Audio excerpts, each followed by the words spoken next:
Good morning, everyone. Wednesday, the 30th of September, the last day of September. Tomorrow we begin October. The year has certainly flown by. Today in the church calendar, we remember a man called Jerome. Now, Jerome died in the year 420 AD, so a very long time ago.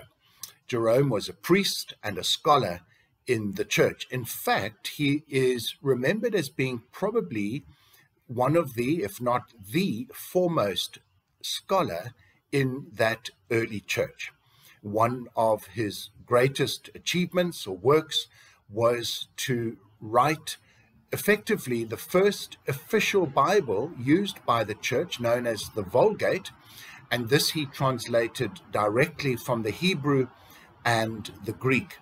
And as I said, it was the official church Bible for the West, right up until for the Protestant churches as they broke away to the Reformation, and for the Roman Catholic Church was their Bible right up until the 20th century.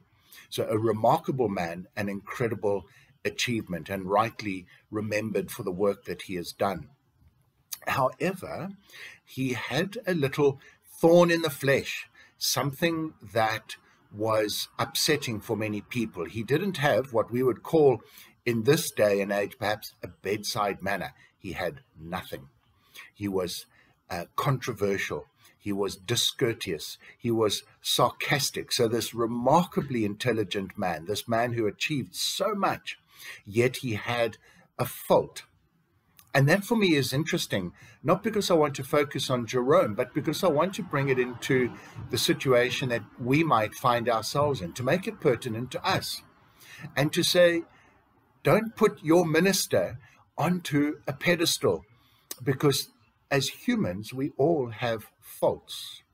So your minister might be very good, and I pray she or he is, but they are not perfect. And neither are you. You also will have your faults. Don't put yourself onto a pedestal.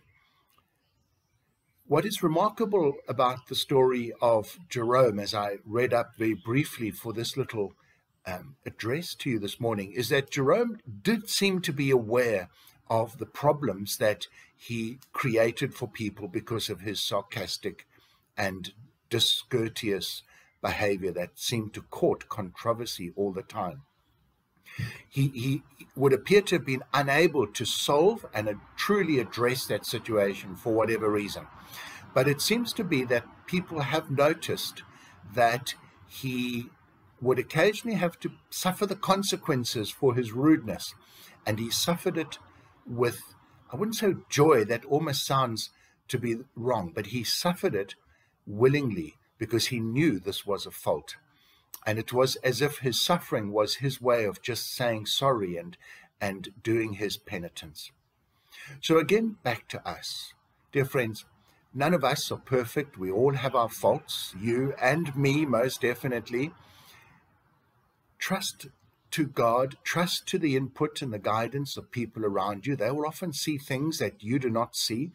Listen to them and permit them to speak into your lives. And then apologize. Seem to have that ability to go beyond what Jerome did and actually apologize, face the consequences, and strive never to do it again. Because none of us are perfect. It's part of being human. But we can still be good and godly to the best of our abilities.